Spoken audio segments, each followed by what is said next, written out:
welcome to the Ultra Running Sam podcast. So, quickly, our sponsors. We are proudly sponsored by Yugoku caps. You've seen me wearing them on the podcast. You can get the discount codes from me. Send me a message. I'll send them to you. They're floating around. We're also sponsored by Phoenix head torches. Same thing goes. If you're after a discount code, just get in touch. There are there on the web, but if you want them personally from me, I will send them to you. And also, finally, we are proudly sponsored by Home Trails. So Home Trails is my YouTube series interviewing famous trail runners from hopefully around the world at some point. In the UK at the moment, where we interview them on the trail in the home trails. You understand what it is, don't you? You've listened to the show. That's hopefully turning into a bit of a brand, so keep your eyes peeled for that. Okay, on with the actual show.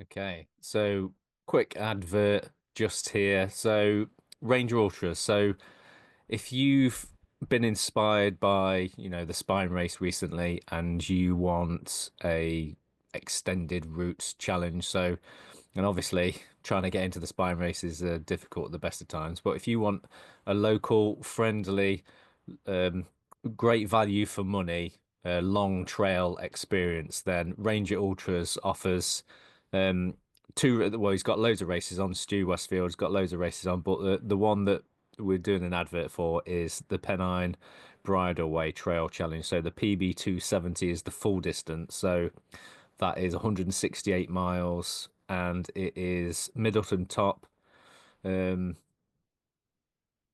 Kirkby Stevens. So 168 miles, 100 hours. This will be the third time that he's put the race on. There's also the shorter version, which is the PB 137. Now, for that one, it's got a 50-hour cut off, and you go from Hebden Hay to Kirkby Stevens. So it's, the Pennine Bridle Way follows a similar route up the country as to the Pennine Way, but obviously it's more runnable trail. So if you don't fancy falling in a bog, this is the one for you.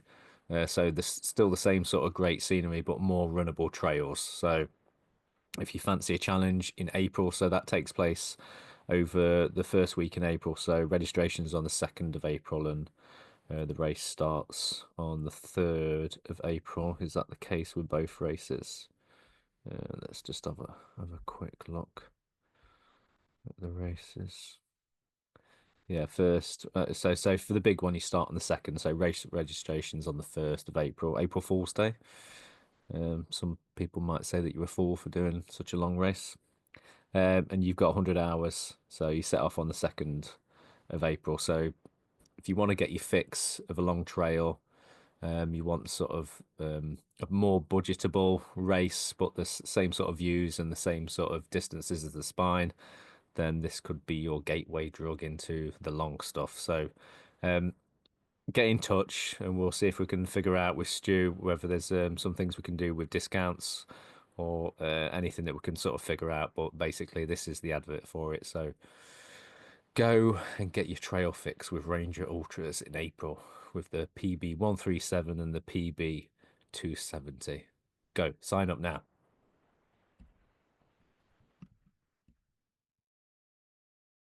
Hey guys, welcome back to the Ultra Running Sam podcast. So I've been away for a few weeks. It's just the way things have worked out. I think probably was a bit overwhelmed after the Spine, doing so much podcasting, and then I had a few podcasts to sort of do after that quite quickly.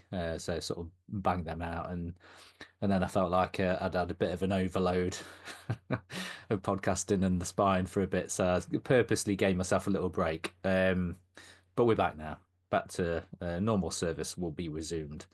But another reason for sort of being off grid a little bit was that I'm currently editing episode 3 of Home Trails with Kim Collison. So last week, yeah, it was last Friday, went up to the Lake District and did a bit of filming with Kim. Got lots of footage, probably more than enough. So I'm sort of sifting through that now and forming it into some kind of cohesive kind of conversation as per home trails. So, got him sort of running up his local hill. Lots of clips of me out of breath, trying to keep up with him, going up these climbs, and then nice bit of footage that I managed to sort of keep up with him running downhill, but he was probably going slow anyway. So, and then got a big interview of him sat down at home as well. So yeah, looking forward to getting that sort of finished and out as quickly as possible, within reason. I want to make a good job of it, sort of keep the standard as it is with the other two episodes. So that will hopefully be coming out at some point next week, maybe the week after. So keep your eyes peeled for that. So tonight's podcast is with Dan Stokes. So Dan came to my attention because of the charity that he runs called TrailFam, which is a charity that he sort of set up during COVID to help young kids in school, sort of in urban areas, sort of with no access to the countryside, sort of to be able to get out and run trails in the beautiful countryside, sort of, from his job in central London. He sort of obviously noticed that kids weren't getting out and getting the green space that they needed. So that's our interview with Dan tonight. So he has just popped into the waiting room. So I'll just pause and then we'll hit record again with him. Okay, yes, we are recording again. So welcome to the Ultra Running Sam podcast, Danny Stokes. Hello. How you doing, Sam? You all right? I'm good. Yeah. How are you? Yes, mate. Yeah, not too bad at all. Thank you. Not too Yeah. bad. We're talking like we're pretending we haven't just had a conversation for like 10 minutes before I know. already.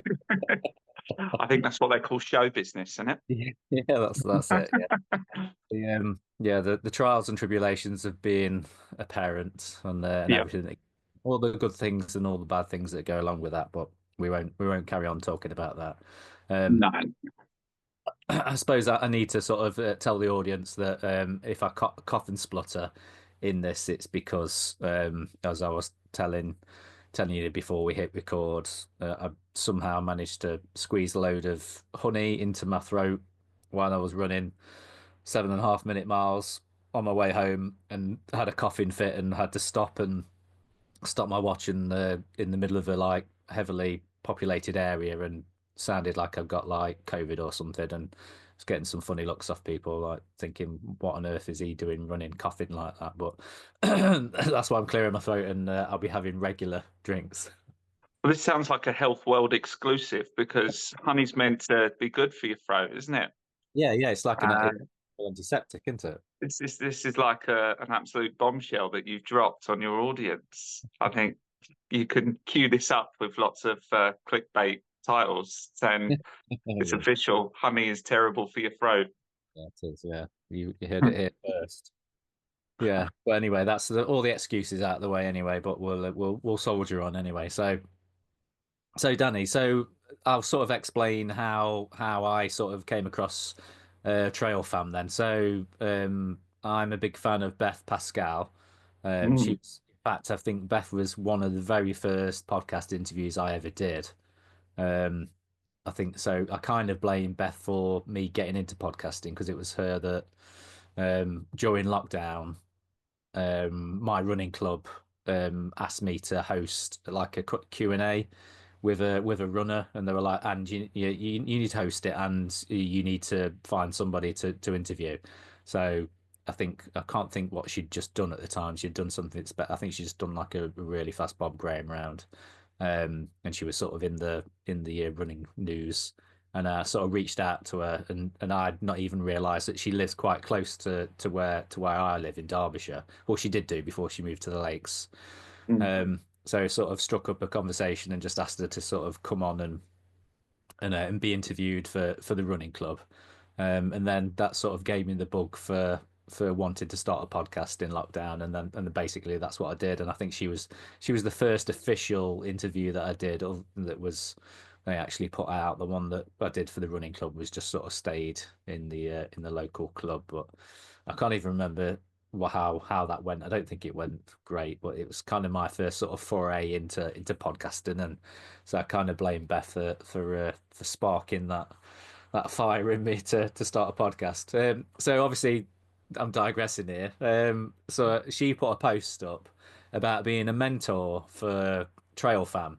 So I'm like, what's Mm. this? What's this? Because Beth doesn't really post a lot about running anymore. She's more of sort of like she do like a bit of like gravel riding and stuff like that, mountain biking and a lot of biking and stuff. And so she'd sort of her posting about something to do with trail running sort of sparked my interest. So I saw that she was promoting TrailFam and I thought, what is this? Let's go and have a look. So I looked at your page and realized that yeah, it's a great thing that you're doing. And how did I suppose, yeah, how did you do you want to do the superhero question about TrailFam or do you want to do it about you? I mean, yeah, it's pretty boring about me, so I might as well do it about TrailFam for sure. But I mean, the two are intrinsically linked, Yeah. and I've had practice trying to shorten this monologue that I've given many a time down from about 20 minutes down to about two. So I'll give you the truncated version. But no, I'm a teacher by trade, and the last school I taught at a school in Bethnal Green in Zone 1 of London. And yeah, loved my job.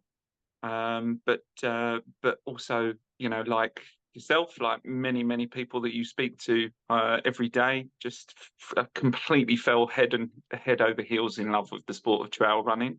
For me, it actually started by sort of geeking out on YouTube films of people like the Ginger Runner and Billy Yang and those kind of folks. So yeah, and then wanting to give it a try and learn very quickly, actually, that all of the benefits that I was getting from taking the sport up seemed quite obviously very transferable to me, to the sort of people that I was working with every day, being my students. And so, yeah, I mean, fast forward to lockdown, the first lockdown, and I was in a very fortunate position in that none of my family or close friends became seriously ill with COVID. Um, and I don't live in London. I live out in Essex. And when Boris said we were allowed our hour a day, I took full advantage of it, Sam. And I was out every day with with the kids. I had less kids then, but with the kids or with the dog or all by myself, in what felt like just such a peaceful, serene, coincided with the weather being pretty good, and I was just really able to just get outside and do the things I love, as well as teaching online. And that was fab until it wasn't. And the reason it wasn't was because the young people that I was seeing every day, um, without generalizing by and large, were not getting the same, not having the same experience that I was having.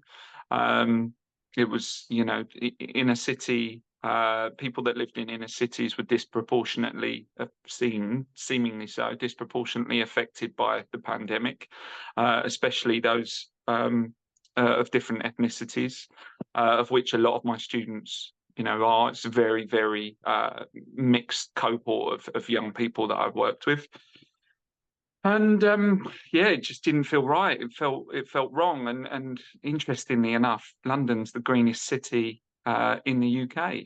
It's got lots of green spaces, lots of parks, um, but it just felt like that access to nature that I was having, that you know nature in all of its glory, that kind of just the quiet, the serenity of it, that was not being transferred to the young people I was seeing every day, and I was seeing it affect physical health, their mental health. Um, and I guess that's where the idea for TrailFam came. Um, and it slowly evolved, and we got back. We got back to work. We got back in school, and so what started as a once every now and then club where I grab the minibus outside of school hours and grab an unwilling teacher to come with me and a load of kids that wanted to get out and give this thing a go. Fast forward to March 2023, and I'm really fast forwarding now, but we formed as a charity. I kind of did all of the R&R in between that time of finding out if kids actually wanted to give this thing a go, and if it was something that had legs, if you pardon the pun. It turns out it was, and they did, and we've gone from strength to strength since then. So that's the origin story. I mean, my origin story as a runner is kind of just very average, very middle of the road, middle of the pack on a race. But I suppose my superpower is to try and promote others, especially young people. It's something that I inherited from my parents. They work with young people through social work, through scouting when I was a kid. And it's something that's really important to me. And I'm just very lucky that I found two things that I'm really passionate about, which is giving young people opportunities, but also this incredible sport that I happen to have landed bang smack in the middle of.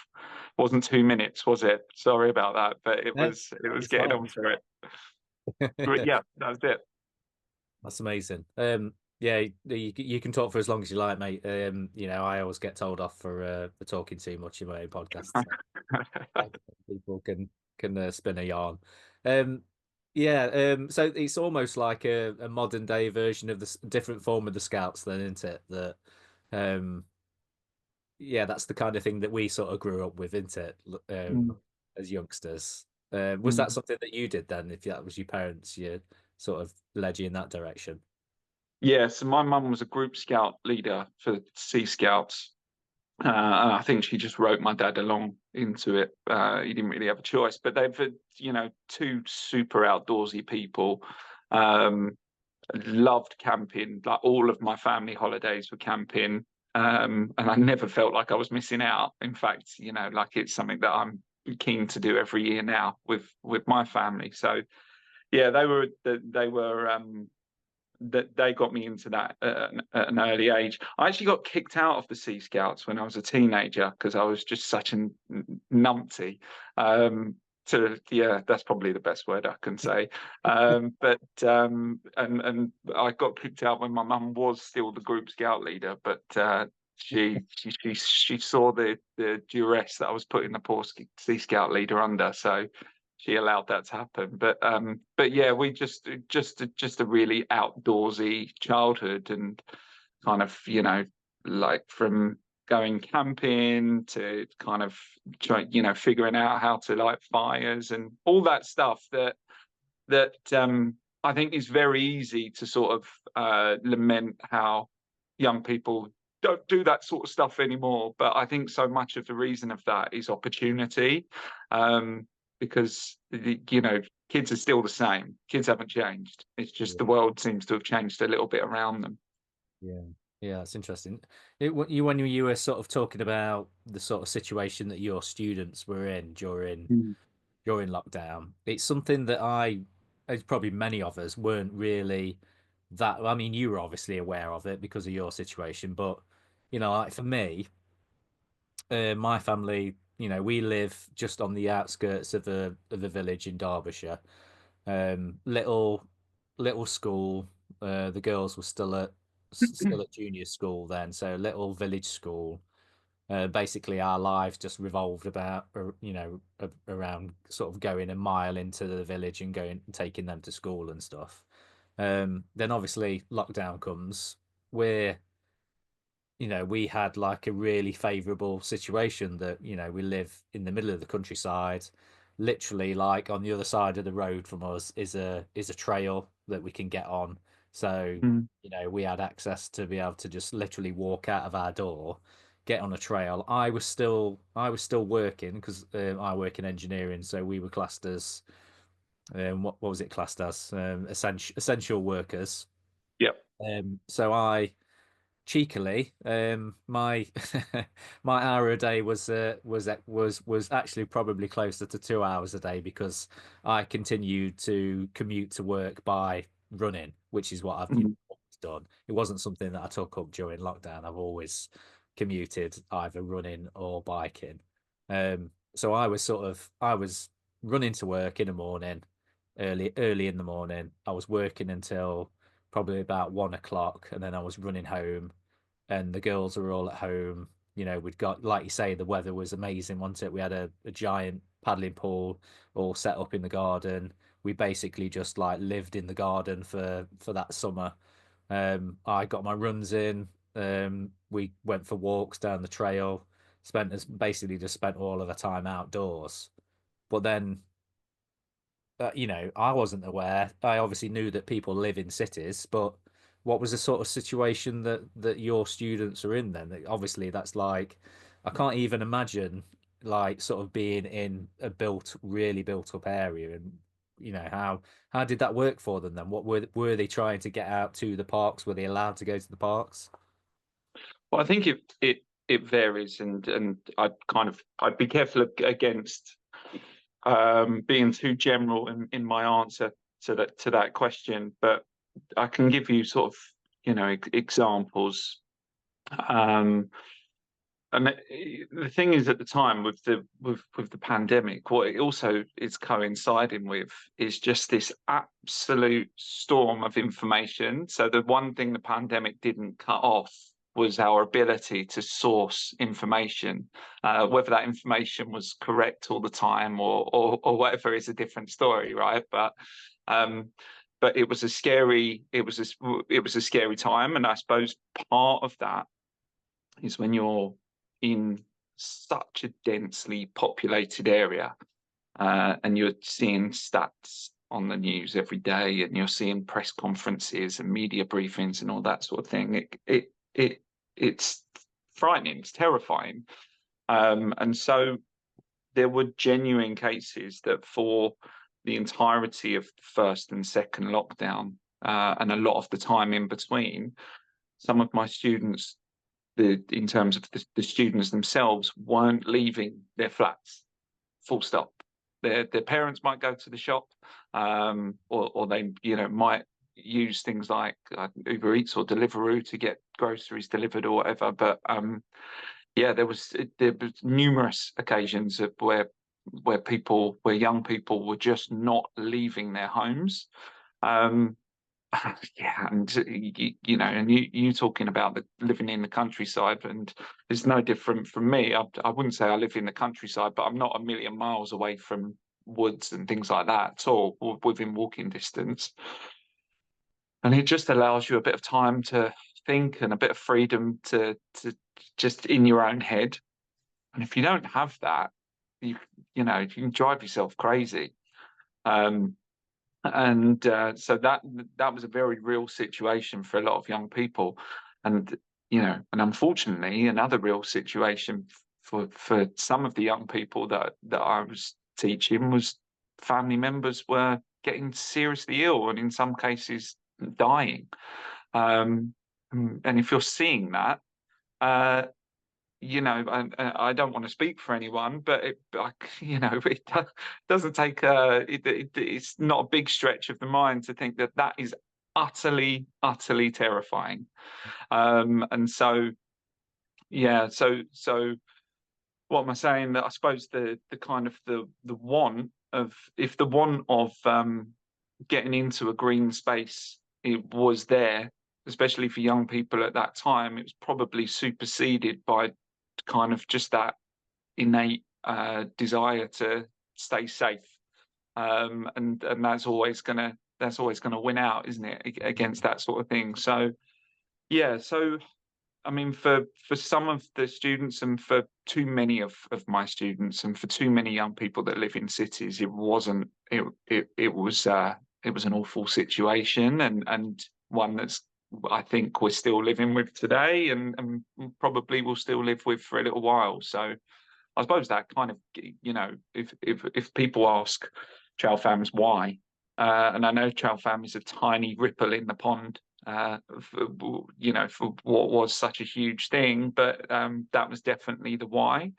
Um, and don't forget as well, it also coincided with a lot of things socially. There was a lot of upheaval all around the world with Yeah. social justice and the Black Lives Matter movement and some of the things that we were seeing that were terrible things to watch and and for a lot of young people that I work with now and worked with then, that's a double whammy. They felt genuinely affected by both of those things at the same time.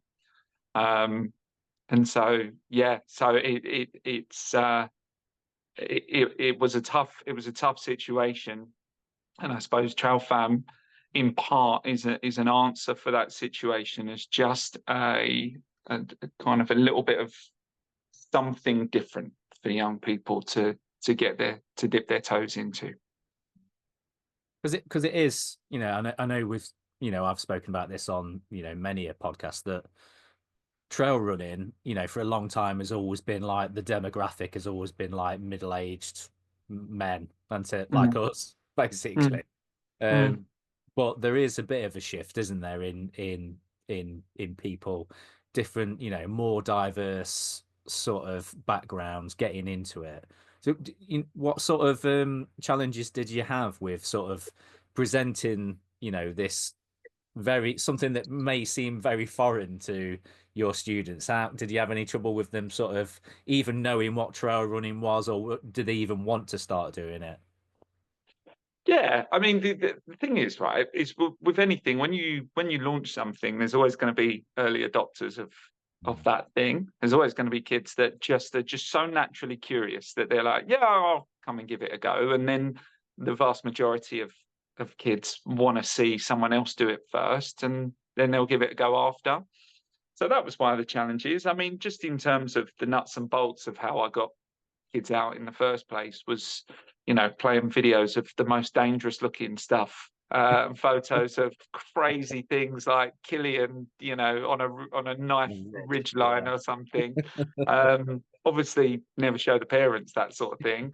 And I suppose the disclaimer would be that I'm not taking kids on razor thin ridges, but yeah, just to make it look pretty cool and edgy, and so that was part of it. And then it's kind of a drip feed thing. Kids vote with their feet, and that's how TrailFam has been able to grow. Is thankfully those early adopters have come on board and they've got stuck in, and then their friends have seen them do that, and then their friends have seen them do that, and it's kind of snowballed. It's been a very gentle snowball, but it's snowballed from there. So yeah, that's how we did it. And then in terms of the parents, I've done so many school trips in my career. It's an actual joke now that you kind of learn what parents want to hear, what they need to know, and as well as following all the initially when we were kind of doing everything through the one school, following all the protocols of what the school require in terms of adult to student ratio and risk assessments and public liability and all that fun stuff. Once all that's made, once I made sure all that was there, then we knew that we had something. Um, yeah, Mm. How does it sort of work practically then? So you obviously sort of started local to you, and then you've sort of branched out. How is it sort of organized in that way? sure. So I'll kind of give you the lowdown of how the charity works. So yeah, I suppose the mission is the thing to start with, and the mission of the charity is very simple, to improve the lives of young people, and we do that through the sport of trail running. but it's kind of, that's a very broad term. So we've come up with 3 pillars of how we would do that. So we want to improve the physical health of young people. We want to improve young people's mental well-being, and where possible, we want to, open avenues for career pathways, either within the sport or using the sport as a catalyst for other industries. So that gives us our our direction of travel. And then in and around that is where we can be creative with the different programs that we come up with. So what we have right now is we have our schools program, and this is the offer that we make to schools, where we say, okay, we can give you a half term's worth, so roughly 6 weekly trail running sessions, but it can be completely tailored to your cohort of students. So an example of that is we've got. So, for example, the school that I was a teacher at are now fully invested in TrailFam, and so I'm still there a couple of days a week, as it is just delivering TrailFam sessions. But they've kind of seen the impact it's had, so they want to use the schools program in a few different ways. They want to use it just as generalized enrichment program for their students to be able just to come along and sign up for a session.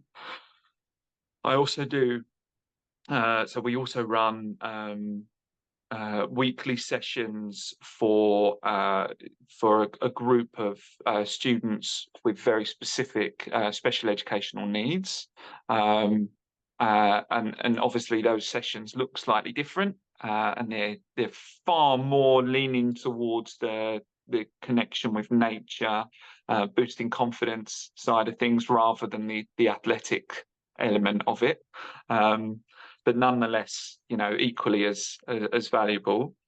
And the other school session that we do with them is almost like an intervention. So they've got a few boys in year 8 and year 9, who, for whatever reason, kind of find themselves at the wrong end of a telling off every now and then. And are sometimes at risk of exclusion, and so we run the TrailFam sessions as an intervention to help them build their confidence, to help them communicate better with each other and with their teachers, to get rid of some of that energy that they've got. And yeah, so they're just 3 examples of how the schools program can look very different depending on the cohort of kids that we work with. So that's that. And the second element is our TrailFam community, and that is essentially what you've probably seen, and what your viewers and listeners will have seen, springing up all around the UK with run crews and run clubs. And it's kind of our version of a run crew, but specifically for young people aged over 16. And we felt that was important because there are a couple of organisations that are doing things with 16 plus, but it's quite how often they get to meet up and be part of a community it feels quite sparse. So we just wanted to give something really simple, but that was on a regular basis. And so we've done that, and through that we've been able to put young people through coaching qualifications through England Athletics. We've got our first paid employee, which is a young person that's come through that, a girl called Samreen, who's just awesome. So that's that really, really simple but weekly sessions, and we're going to start building on that. That exists at the moment just in East London, but like a lot of these things, as they grow and they become more successful and they build in numbers, then it just makes sense to just expand that. And I'll happily talk you through kind of what the dream and what the wider plans are, if you're interested. But and the last element that we currently run is our TrailFam race team, and this was something I always had in mind, not as as the kind of the most important element of TrailFam, but I really, really wanted something where there's just so much talent in our cities. There's so many talented young people that are just really good at running, and they just don't know it, and they're not getting the opportunities to go and try these things out at fell races and trail running races and stuff. Um, and so, just for us, just to be the bridge between incredible young people and incredible opportunities, and that's how you came across us because. Um, we we've been working with Robbie Britton for a while, um, who's just big. He's become. I mean, he's fully ingrained, whether he likes it or not, in TrailFam. I think he does like it, and he was his idea that you, that these young people that are part of this race team kind of have access to those that are at the top of the sport. And so we've got them 10 mentors. They meet monthly via a webinar. After a few months, they're going to kind of break off slightly, and individual athletes will mentor individual young athletes. And the topics of conversation in the webinars are anything from training to how to prepare for race day to what you do when everything's going wrong in a race or a run, and how you get yourself through that. Just things that all of these mentors just have a wealth of experience and knowledge at. Who can you list them off? Who these mentors are? Because they are like they are a pretty good list of runners, isn't it? Yeah, you've put me on the spot now. But I can certainly give it a go. So Robbie is one, Robbie Britton. His wife and also an incredible ultra runner, Natalie White. Yeah, Beth Pascal is one. George Foster yeah. is another.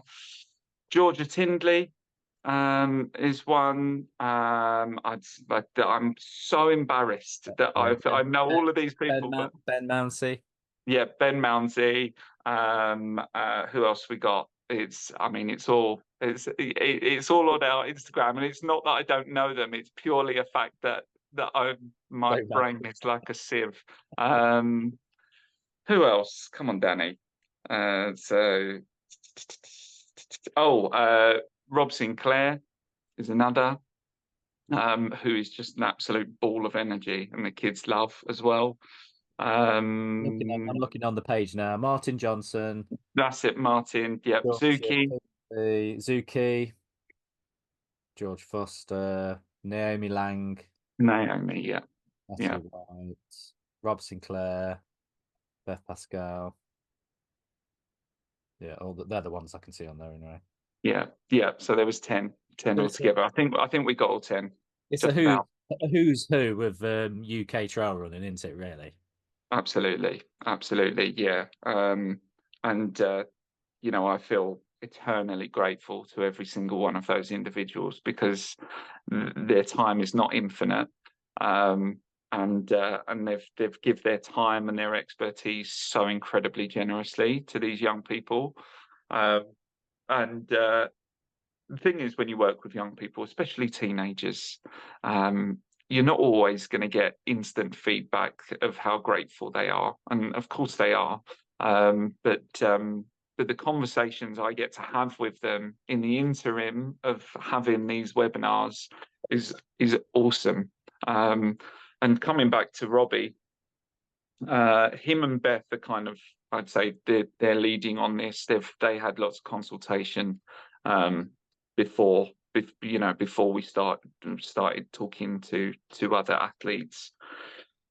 And I mean, Robbie's hosted us at his Codular Endurance Centre in Italy, and that's become a yearly thing now. And the experience that the young people got to have on that was, they still talk about it, and they haven't stopped asking me about the date for this year. Yeah, so it's kind of it's really blossomed, and the thing is, you'll know this, and I include you in this, is in terms of a sport, it's such a generous, lovely group of people. People want to help, they really do, and they want to help how they can. I suppose, a big stumbling block for me is, never having started a charity before, or kind of been in the space in that capacity, was trying to figure out how people can help, aside the kind of the box standard. Well, you can donate if you want, but figuring out how, and having people like Robbie on board, and Beth, and all of the mentors, kind of gives us real solid footing on how people can get involved and how people can help. And now that we're starting to, go to events and go to races, is we're meeting more and more people. I mean, the kids feel famous because they'll go to something like a Maverick race in the south, and they're running, and all of the volunteers are like, yes, let's go TrailFam, and they come back and finish the race and tell me about it. Usually finish the race before me, by the way, which is something I'm working on. But yeah, so it's great for them, because it it is about opportunity at the end of the day.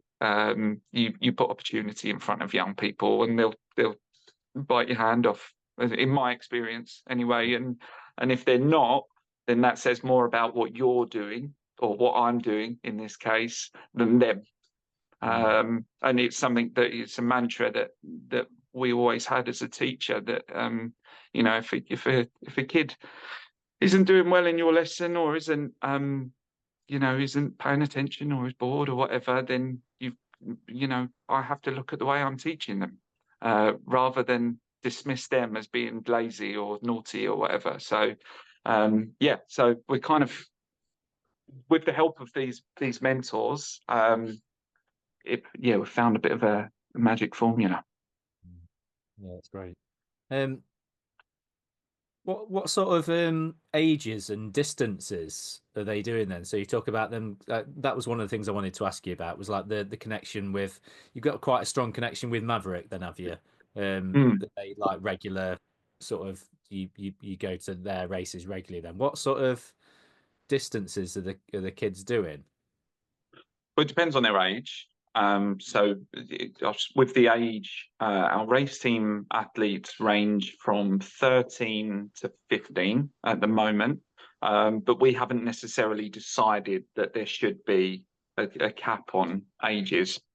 Um, I think probably at the moment, where TrailFam is in terms of the age range we work with, it's secondary and above, secondary school and above. But that obviously comes from my background as a secondary school teacher. And so it will, uh, in varied forms, in a slightly different ways, begin opening up to younger kids. Not necessarily with the racing element, but just with the sessions. Um, and then with the Maverick races, the race team and anyone kind of under 16 would tend to do the shortest iteration that Maverick would do at any one event. So that kind of would max out at like 7 kilometers. But obviously that means that we choose the events quite carefully. So the, with regards to how far they're racing and how far they're running, I don't want, they don't need to be running big miles, or for a massive amount of time at their age. So we try and keep that as short as possible. Um, and then the 16 plus runners will either do, again, some of the shorter stuff as well, like the 5Ks, the 7Ks, or depending on where they are in their running journey, they'll step that up slightly and do more of a 10K. And then in some very, in a very few instances, but there have been some instances, if we've got kids that, and I say kids, like young adults that are really taking their running seriously, then they might want to go a little bit further. But I've learned a lot from Robbie and the other mentors, and Robbie, being the caliber of coach that he is, will always be a proponent of get the kids to run fast before you get them to run far. And yeah, I'm on board with that for sure. Like, you know, and there's brilliant things like cross country all over the place, and yeah. So none of our training runs are ever distance focused. So it will always be about the amount of time that they're out for, um, and yeah, and kind of putting breaks in for that sort of thing as well. So there's loads of time for them to go and run really far distances. If you know, that's the cool thing about running, is the career of a runner is so long, right? It's so you know, you speak to people that win these incredible races, and they're not super young men and women. A lot of them, a lot of them, you know, are older than us, and they're still what they would deem to be in the prime of their careers. So there's also a safeguarding element there, that I don't want to cut a kid's running career short by you know, making them run a stupid amount of miles. Mm.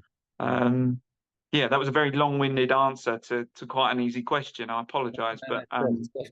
but yeah, like we kind of we do we get them to these races if they're appropriate, and Maverick races tend to be really well suited, and the guys at Maverick are incredible as well.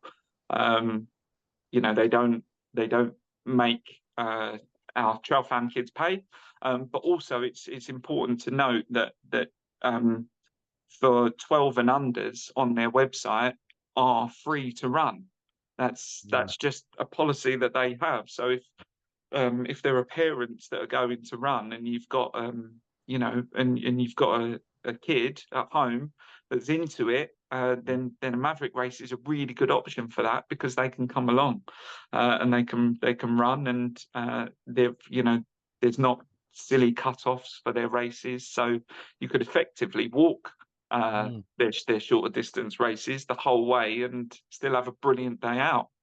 Um, so yeah, so that's kind of the racing element. One thing we've been really fortunate about is some of our partnerships with race organisations. So Maverick is one. Our TrailFam community have a really strong partnership with Endure 24. Um, and we've got 3 of our young people that are Endure 24 ambassadors now. So there's enough kind of an official partnership element to that. Um, and they've been really supportive. They've done a lot of they've financed a lot of research into young people being in the outdoors, and the effect that has, and where the want is from young people, which has really helped us with our mission, kind of amplified our mission, if you like. We are going back for the 4th year to UTS this year with the race team. And every year we go and support a few of the busier aid stations. And then as you can imagine, some bunch of kids from the city coming, and they bring a slightly different energy to an aid station, you know, like 50 miles into a 100 miler. Um, I mean, they were given. I don't think they'll do it this year, but one of the aid station captains made the mistake of giving a few of our kids the access to the hose pipe for when the runners are coming down off one of the mountains. Yeah, well, I was politely asked to remind our kids not to spray the runners in the face as they come down. Um, so yeah, so that's cool. But over the last year and this, and we're carrying it on this year, their kids race is kind of a TrailFam kids race as well, which is really cool. Yeah, so there's that. So those 3, and we're in talks with James, who you've had on the podcast, about working something out with Centurion as well, which would be awesome. Yeah, so there's that. So those are the kind of the partnerships that we're having. And I know I'm rambling, so feel free to cut me off anytime. But one of the really important things to me is just referring back to the way that the sport is starting to become more diverse. I also think there's some incredible traditions within the sport, and the people that are in the sport but have been in the sport a long time, um, are wonderful people, and I include the race organisers, the athletes in all of this. So a reason that we want to that we the reason that we don't make quite outlandish claims like like we're going to change the sport or anything is actually because I want these young people to ingratiate themselves uh, to the sport of trail running and everything it that comes with it. And I think that the change comes in the young people themselves. And if they're not feeling like outsiders at these events and at these big races, as kids, then they're going to take that into adulthood. And so the need for them, no, so basically, if they're taking that into adulthood, a lot of those insecurities, a lot of those fears around not fitting in, hopefully, because of organisations like TrailFam, but many others, hopefully those fears and those anxieties won't exist. And just by proxy, therefore, the sport will become more diverse, will become more inclusive. So that's the kind of the goal is to get them in young and get them feeling welcome and make them realize just how welcome they are, because we've not been anywhere where we've been made to feel not welcome. Everyone involved with every event we've been to has been more than accommodating, and that continues. And I can list off even more partnerships. We're setting things up. So a good friend of mine, Sam, who's one of the founders of Ultra X, Yes. you Yeah. know, so we're launching something with Ultra X, and we've already been and we did the Spring Trail series last year where we had a water station, which was the very last stop on the Spring Trail series course. Yeah, and it goes both ways, right? Because you've got our young people which are contributing to this wider community, which are physically volunteering on an aid station, but also are getting so much back from it at the same time. And it's a complete two-way street. Yeah, so it's a really exciting. It's so exciting to see the kids get excited about the sport, and that comes through the doing, whereas I got excited about the sport through the kind of the watching, but kids don't necessarily work like that. And so it's got to be through the doing, and that comes with the actual running, but also the volunteering, really contributing and being of service to the community. Yeah, that's amazing.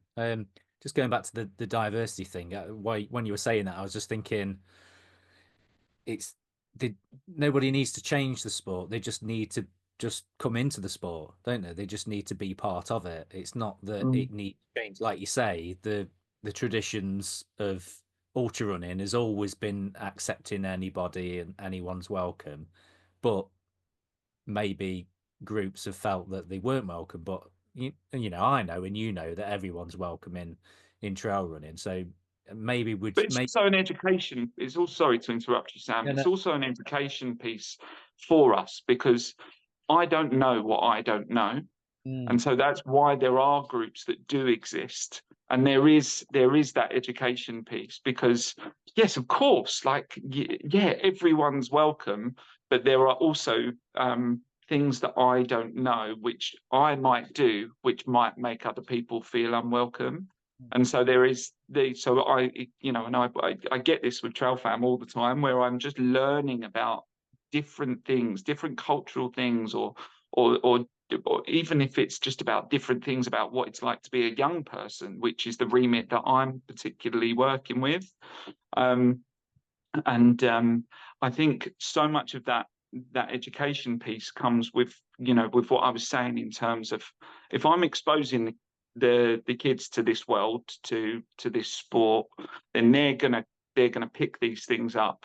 But at the same time, the people that already are in the sport when they see the likes of the young people that are coming along, or they see incredible organisations like Black Trail Runners, and there are so many more.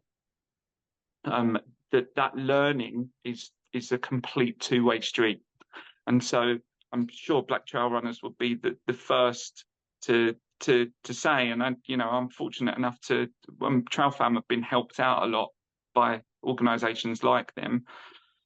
They'll probably be the first to admit that actually lots of the things that they campaign for, wouldn't it be just fabulous if those things didn't exist? And actually they could just exist as just a community that, if their runners just wanted to be together and go to these races and it just be about that. But it's one of those things that the education side of things comes through people just being open-minded, because absolutely everyone that like you was just saying, absolutely everyone involved with the sport that we have come across as TrailFam have been welcoming, and have been kind of super accepting of us, not only as an organisation, but our young people and their needs. Even down to little things like dietary needs. If a young person only eats halal meat, for example, and that's just one tiny example. And when we've been to the likes of, when we've been to stay up in North Wales going to help at UTS or on a training trip or something like that, just having those conversations with people, about the dietary requirements of our young people, even if they can't necessarily get halal meat. And this is just an example. At least there is that education piece of that there are a group of people that are coming up that want to enjoy this space that might have those requirements. So yeah, people are super accepting and people are super welcoming. But it's really important to keep this dialogue open, because we're all learning from each other, and that's how the sport continues to become continues to be such an amazing place to be. Yeah. Um, so blue sky thinking then, where you sort of touched on it before, where do you have you got like a plan for the future for Trail Mm. Fan? Have you got a specific goal that you heading towards, or is it just sort of just just do your best and keep going and see how far it can go, or blue sky thinking, what would be the ultimate goal?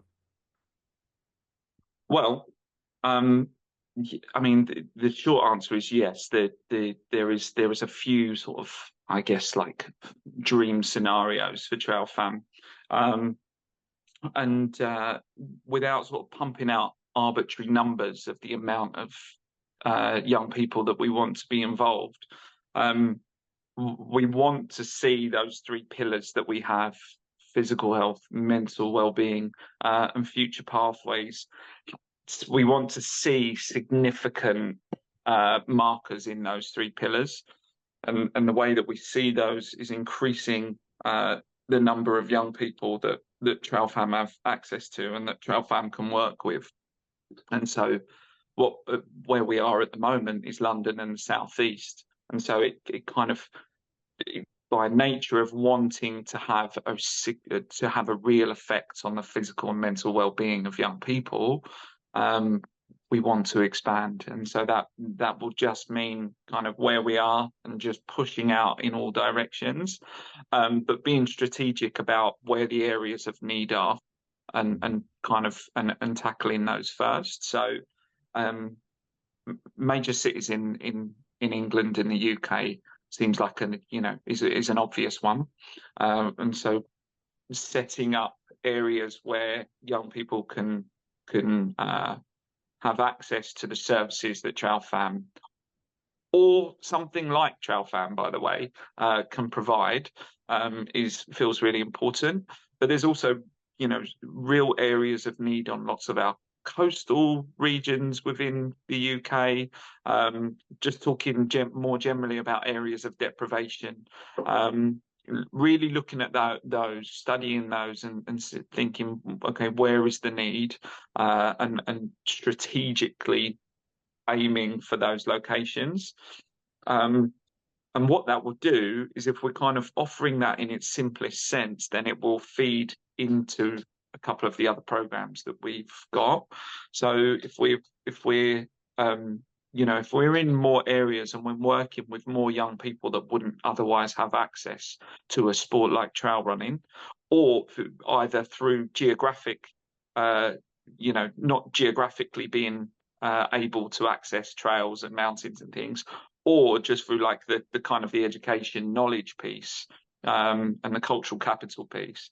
If we're providing access to these young people dotted around, then ultimately that's going to make the race team super strong, because we've got a wider cohort to kind of pick and choose from. It's going to increase the community aspect of it, because young people are coming through and sticking around in that 16 plus bracket. Um, so really that's it, and it sounds quite general, but really what it is to look at our impact areas, our measurable impact areas, and think, okay, how can we achieve those? And really that is through expanding into more areas. Yeah. Have you got sort of a plan in place for where you want to go first, basically? Like, have you sort of pinpointed big cities in the UK that you want to move on to next? Is that a kind of, or is it sort of happening organically? It is happening organically, yeah, because I mean, it's started to happen with London and with the TrailFam community. Is people are starting to come from the kind of outside of the area. So we were, solely to start with in Tower Hamlets, and then that went from Tower Hamlets to Hackney to Newham, uh, out towards, and now it's kind of, we're looking at all the way as far as east as Havering and into Essex. And so organically it's starting to spread there. And then kids that are coming from North London, from Islington, want something more local to them. So now we need to provide something more local to them. And so what happens is basically people stop wanting to travel so far to something. They want something more local to them, and that then becomes an area of need. And so we can then hopefully, resources permitting, fill that area of need, and expand organically. And I think for where we're at the moment, that's the best option. And then as we as an organization become bigger and we get more resources, then we can start looking at that strategic piece. Because I would love TrailFan to be in Birmingham, I'd love it to be in Manchester, I'd love it to be in Sheffield and Liverpool, and do you know what I mean? So yeah, it will start organically, and then we'll be able to strategize into exactly where we want it to be. Yeah, yeah. So for people watching and listening now, that obviously my audience is, ultra runners, trail runners. Mm. What can we do then to sort of get involved then? If if you could sort of reach into my audience and pick people out, who would you sort of want out of the people that listen to this podcast? Everyone. Um, well, okay, so there's a couple of things that we've been fortunate enough with some of the partnerships with race organisations, where we've got a couple of places, literally a couple of places that we've been able to give to runners, who want to run that particular race, and raise a bit of money for TrailFam. Now, your audience is pretty hardcore and do some pretty hardcore stuff, right? So if I suppose the first ask is, if there is anyone who has a race booked for 2025, and it's it's their kind of their A race for 2025, it's the peak of their adventure, and they want to use their own race to give the opportunity for young people to do the kind of things they're doing, then please get in touch, because we would love for them to turn that into a fundraiser for Yeah. TrailFam. And I suppose the size we are, the great thing about donations is there's no big bureaucratic system that any fundraising comes through. It's literally coming from people directly into our programs, which is great. Um, so that's one way. The second way that people can get involved is through their expertise. So, you know, isn't it weird how so many people that are amazing at trail running tend to be kind of high achievers or high performers in other areas. Like you talk to some of the Boxing. people that yeah. So if someone's got a particular area of expertise that they think might help us as a charity, either on our board of trustees or in capacity of a volunteer, and they want to get involved, it genuinely doesn't matter where they are in the country, because even though we're at the moment our HQ is London, we do get around. So that would be awesome. And of course, people can do things remotely. So those are two things.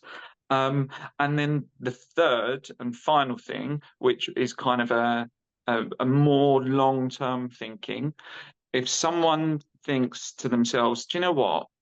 I've been thinking of doing something like this, or I've had this idea for a little while, and whatever pocket of the country they're in, or world even, that they're in, if they want to do something like this, then we can, have that initial conversation, and we can put the the um, the structure in place to allow them to do that. And there is in itself another way that TrailFam's reach can expand. Because if people want to, then yeah, I want to deliver TrailFam in wherever it is that I am. Brilliant. Like, please get in touch. So those are the three things that we're kind of looking at the moment. But if people just want to get in touch, Sam, like, and just have a chat, and that's also awesome. Yeah, Yeah. Yeah, I was just thinking, as you were sort of talking about that, I was thinking, you mentioned some of the cities like Manchester and Sheffield, they're so close to like to the Peak District and everything. right. So, access to, the kind of trail running that people would want, that's ideal. So if there's anyone sort of, in Sheffield or Manchester and round and about who's thinking of getting involved, then that'd be Or ideal. Derby. Yeah, Derby, yeah. Yeah. Yeah. We are yeah, Derby is a city. Yeah. It is a city. Yeah. And yeah, Yeah, and there's some areas of Derby that are sort of very very sort of suburban, and I can imagine that there probably would sort of be people that fit the demographic of, not having access to as much access to getting out on trails as they could, even though in Derby you're only probably like we are where we are like 15 minutes from Ashbourne, which is like the gateway to the Peak District. So it's Mm. not, the Peak District isn't a million miles away from Derby. So yeah, Sam, yeah, can I just add one more yeah, yeah. reason for people to get in touch? We Before you started recording, we were talking about our kids, Mm. and I know that my daughter loves coming into the woods and having a run with me. My eldest daughter, that is. My youngest daughter can't think of anything worse, I don't think, but my eldest daughter can. And there's been a few people that have got in touch, talking, and just saying, this sounds great. How can my child get involved? And I know we were talking about areas of deprivation and areas of need, but our our kind of, our mission is young people, right? So we're not excluding anyone from that. If they're a young person, they're a young person. So it really helps us as a charity, if people get in touch that want this for their children, because it's all data. So if we can't provide them with some sort of session immediately, it's still giving us data where we see that there's an area of want there. So maybe Mm. we need to think about providing trail fam sessions in those areas, because people want to come and do this thing. So that would be the fourth reason. If people have kids that are super outdoorsy, even if don't class themselves as runners, if they just find themselves being drawn to the woods and getting muddy and all of the stuff that I used to love, even before I even knew what going for a run was. Um, please message us, please get in touch. Yeah. Brilliant. Awesome. Right. So if you can give me like links and everything, I'll put it all in the show notes and give it, you know, push it as much as we can. We'll get it in the YouTube version as well. We'll get everything on there so people Thank can you. sort of get in touch as quickly as possible. Yeah. No, I appreciate you coming on and giving some of your time. And I imagine you know you're a busy guy, so I appreciate you giving us a bit of time to come and explain how it all works. Because you know my audience ranges in age, but I know sort of the people that listen to my podcast, and you know they're similar ages to us. They've got kids, you know, so I'm sure there's going to be plenty of people out there listening to this that all want to get involved. So appreciate you coming and shining a light on it for us. Thank you so much, Sam. Thanks for having me and putting up with my 5 minute monologues. I appreciate it. It's good. It's good. The more talking the guest does, the better it is for me. Okay. But you No one didn't wants cough, so you did to. well. Yeah, yeah. It's tickling. It is a bit tickly. Yeah, no. If I start talking, I'll end up talking about the spine race. So you know, people with the spine bingo cards start ticking it off. So the less I talk, the better. Fair enough, mate. Fair enough. Cheers, mate. I appreciate you coming on. Thanks for your time. Pleasure. Bye, Thanks for everyone. having me. Cheers. Bye, bye, bye, bye.